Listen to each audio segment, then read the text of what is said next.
For many years, clean and transparent have been the keywords in the vocabulary of the guitar player. On the contrary, some recent boost pedals seem to suggest a new trend. They add deliberately dirt and color to build a more personal tone.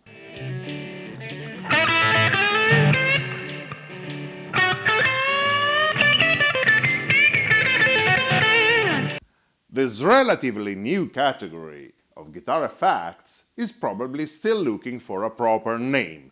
They are defined from time to time: tone boosters, tone enhancers, tone accelerators, texturizers, sweeteners, tone shaping tools, tone sculpting effects, or my least favorite, tone fixers.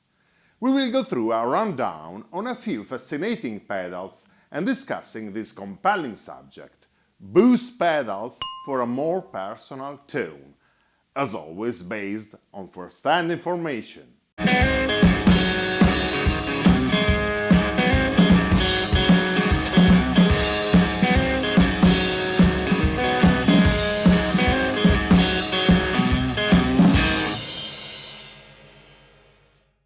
Nothing beats a guitar plugged directly into the amplifier. How many times have we heard this rhetoric statement? I'm convinced that this is a myth to debunk. The first time I played with an original vintage tape delay, I was surprised to find out that not only it could produce killer delay effects, but also its preamp section added a gorgeous texture and color to the tone of my guitar. This reminded me that many guitar heroes used the preamp of their analog effects as tone boosters. Roland Space Echo, Maestro Echoplex, Fender Reverb Unit, Benson Echorec all have preamps adding character and a pleasant, coarse feel to the sound. Even players like B.B. King, Freddie King, Chuck Berry and Alvin Bishop, who are often represented as good old guitar-to-amp guys, actually use the coloring of the Variton circuits of their Gibson ES guitars. Not to mention that those musicians used cranked-up tube amplifiers in large music venues, which unfortunately doesn't apply to most of us. Eric Clapton, with John Mayall's Blues Breaker, used a Dallas Rangemaster treble booster. His signature model Stratocaster, introduced in 1988, had an active mid-boost built into the guitar. Jimmy Page, Danny Gatton, Neil Young, Eric Johnson, Eddie Van Halen, East Bay Ray of the Dead Kennedys, Andy Summers of the Police all used a Maestro Echoplex as an always-on effect. When the Echo was disengaged, they kept using the dry preamp to boost their tone. This led to the idea of recreating that same type of sonic treatment in practical stopbox format. I'm not a technician, but from my understanding, the reverse engineering of a vintage analog preamp is not an easy task. I think that the design of tone boost pedals in essence draws its inspiration from a certain sound and tries to recreate it with a freer interpretation of the original circuit. In fact, building an exact copy of the old tube circuits with modern components would be difficult and probably would not lead to the expected result.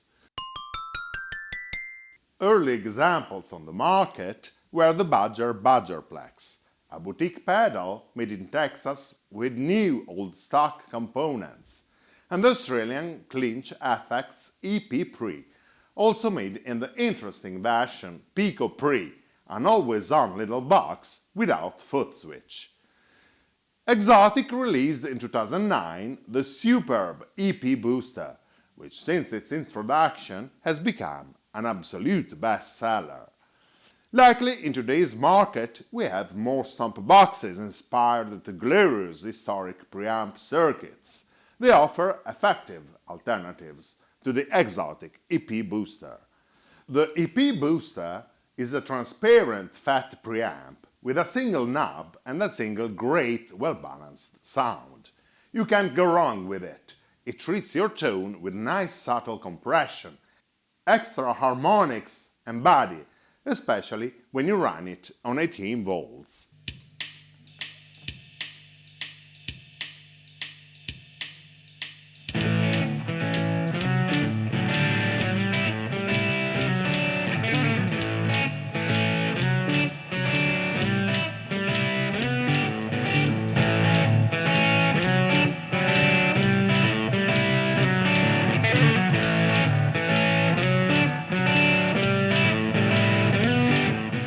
On the other hand, the exotic EP booster doesn't really have much to do with the actual Maestro EP3 preamp tone. The original Echoplex units were characterized by high output impedance, leading to a warm tone with a sulky roll-off of high frequencies, especially in presence of long cable runs.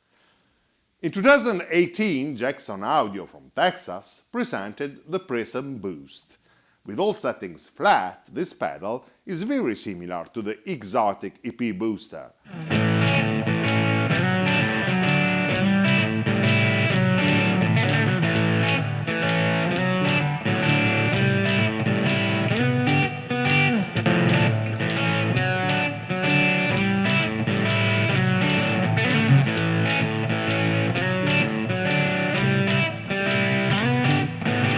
But the Prism is aimed to expand the sonic possibilities. In fact, the name of this stump box refers to the property of a prism to split a beam of light into different colors. Defined as Photoshop for guitar, it's supposed to embellish your tone with a personal colorful touch. It offers 2 controls and 3 alternative boost circuit designs with different EQ curves. The first position of the micro switch on the right is named Transparent and has a flat EQ response. The middle position, labeled Amp, is a mid-boost for a tube amp feel, and finally there is a color position for pronounced top-end brilliance. The other switch raises the gain level in 3 progressive steps. At high setting, you can deal in moderate overdrive territory and get an alternative to the Clone Centaur, only a bit more compressed. Year 2022 brought us 2 more very interesting products for your consideration. Source Audio introduced Zio, their first analog pedal, designed in collaboration with Show Pedals. Zio further expands the versatility, offering 4 independent circuits combined with 3 EQ presets. As I mentioned in the last episode, Zio in Italian means uncle. In my hometown dialect, "Wait, Zio" means "hey dude," so it sounds a bit hilarious to my fellow citizens. In the mind of the creators, Zio is the acronym for Impedance Input Output, with reference to its strong buffering action. The 4 circuits offer a choice of different effective preamp voicings, or colors. They range from the transparent JFET mode to the warmer tone of Echoplex preamp emulation. The low-cut mode reduces low-frequency rumble. It is especially advisable to tame boomy sounds such as beefy neck humbuckers or baritone guitars.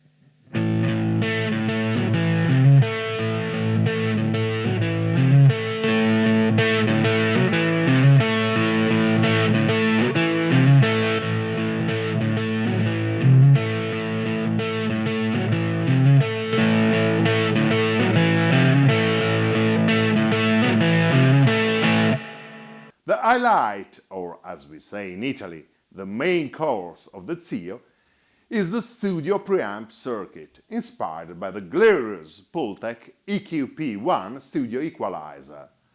This old tube unit has both a gain and a cut knob acting on a selected frequency. The Pultec instruction manual advised that one should never boost and attenuate the same band simultaneously. Notoriously, soundmen don't read instruction manuals. So they ended up using the gain and the cut at the same time on the same frequency. While in theory this is a nonsense operation, in practice it proved to clean up some muddiness and to add clarity. This technique, known with the name of Pultec trick, creates a characteristic EQ curve with a notch in the mid-bass frequencies. The studio preamp circuit of the Zio emulates this particular EQ curve. As a result, you get a vocal singing guitar tone cutting nicely through the mix.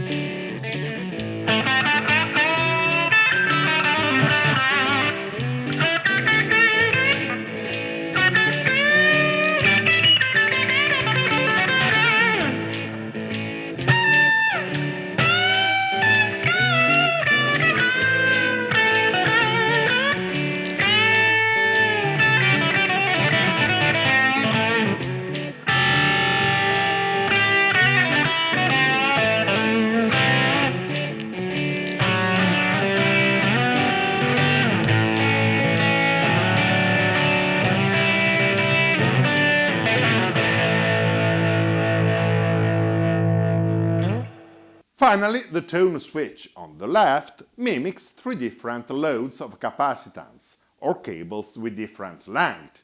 Basically, it consists of three subtle EQ presets, from a brighter to a darker setting. The active and creative Crazy Tube circuits, based in Athens, Greece, presented at the 2022 Summer NAMM show the Superconductor.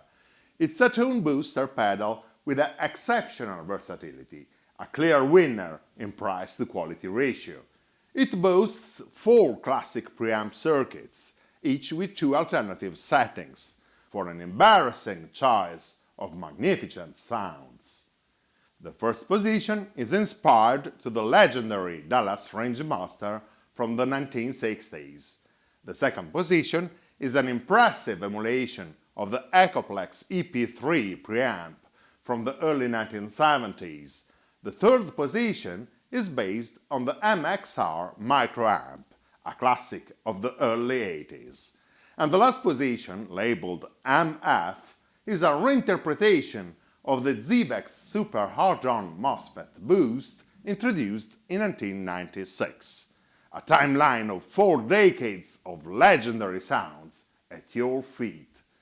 All positions can deliver really glorious tones, and you will easily find what suits best your rig, music style, and personal taste. A white switch on the left affects the first 2 positions and allows you to select between the original tonal balance of the vintage circuits and a fatter EQ setting. A black switch on the right affects the last 2 positions and doubles the voltage internally to 18 volts for increased headroom and bottom end. The Echoplex position, obviously labeled EP, has some magic in it, and it's excellent for warm rockabilly tones or for slide playing.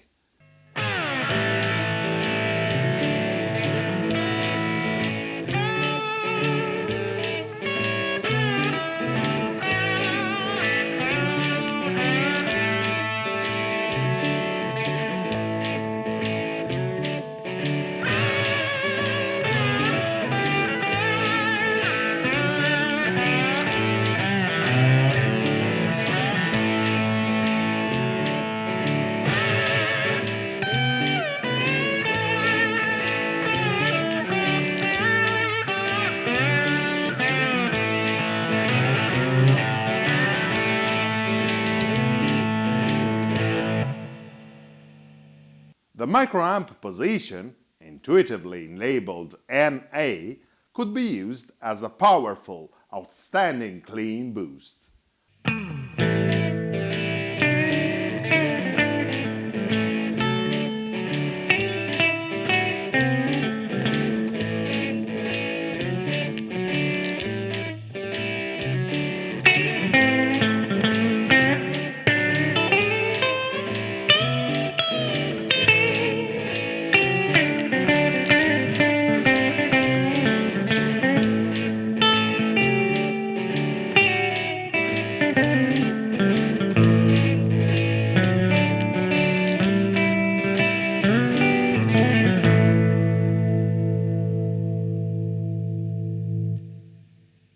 last position, labeled MF, is great for solos. It is very transparent, yet with a pleasant grit feel. Also, it has exceptional response to playing dynamics.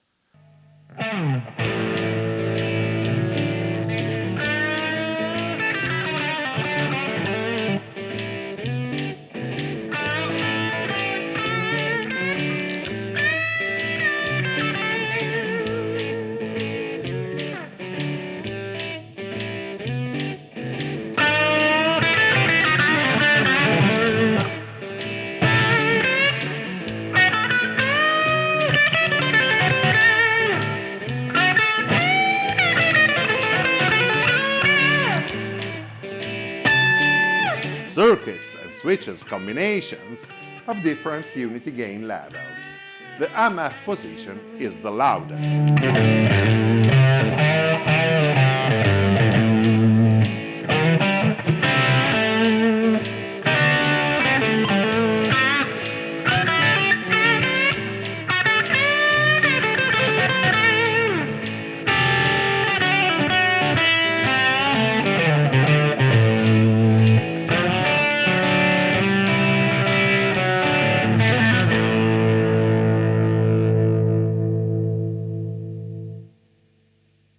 The first position, labeled RM after the Rangemaster, introduces very sharp treble boost.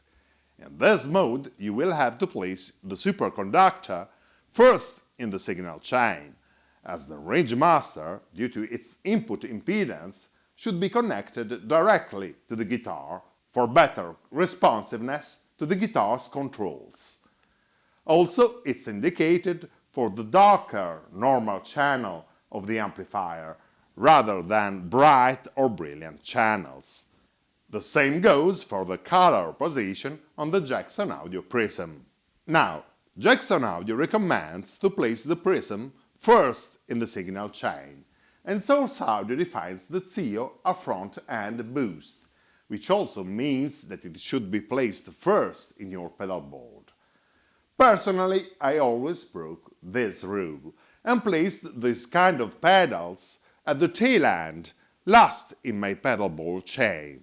The drawback with my setup is that the treble boost circuits are penalized. On the other hand, the tone booster at the tail end does not interfere with the EQ balance of the overdrive pedals and will donate more generous volume boost, clarity and bottom end. Also, the tone boost pedal will act, as I used to say, as the final mastering stage of a recording. It gives a pleasant, subtle compression, it smooths out the overall tone, adds character and allows a flexible control. As a result, I use tone boosters as always-on pedals. I keep them engaged throughout my performance, regardless of what I'm playing, with the level close to unity gain. How do I came up with this idea? Being a vintage enthusiast, it was natural for me to place the tone booster exactly where it would be if I was using a real vintage Echoplex, Binson or Pultec preamp, which is after all my other pedals. A tone boost should not be intrusive. It should add presence, color and depth while preserving the dynamics of your playing and the tonal balance of your guitar. That's why I don't like the definition tone fixers. I don't want my tone to be fixed. I choose a guitar because I love the way it plays and sounds, and I don't want any pedals messing up its tone. There's another nice tone shaping tool that I showed you in the last episode. It has a quite different concept, the surf Industries Blossom Point. This stump box has no volume boost at all. On the contrary, it has counterintuitive attenuation output and input controls for a perfect matching of the input signal level with the compression stage of the circuit. This pedal is inspired by the Boss FBM1 Fender 59 Bassman emulator. The surprising element of innovation is that the Blossom Point does not rely on the Cosm digital technology of Boss pedals, but, like any other pedal by Surfy Industries, has a fully analog circuit. Originally named the Brown Phaser, the Blossom Point emulates the tube warmth of a cranked-up Fender amplifier from the early 1960s. The name is inspired by Dick Dale. He used to call Blossom Point the magic spot where his blonde showman sounded with full harmonics, body and sustain before breaking up into distortion. Before distortion is a key element. In fact, the Blossom Point is not really intended for the interaction with gain pedals. It rather is a useful tool to add some mojo or vintage vibe to a clean guitar into a modern amplifier. I tested it with a cheap Italian solid-state amplifier and the Surfy Bear Surfy Reverb Metal.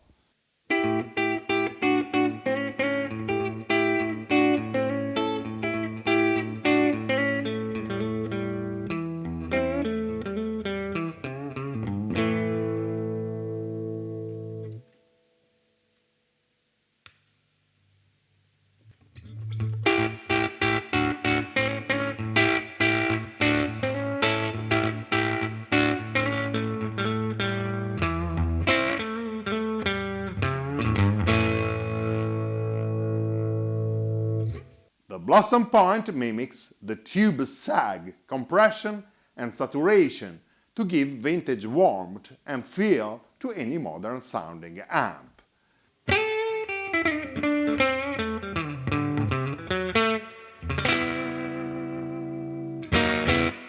It sounds great for surf, rockabilly, delta blues, jazz or any other application where a clean warm tone with a vintage feel is appreciated.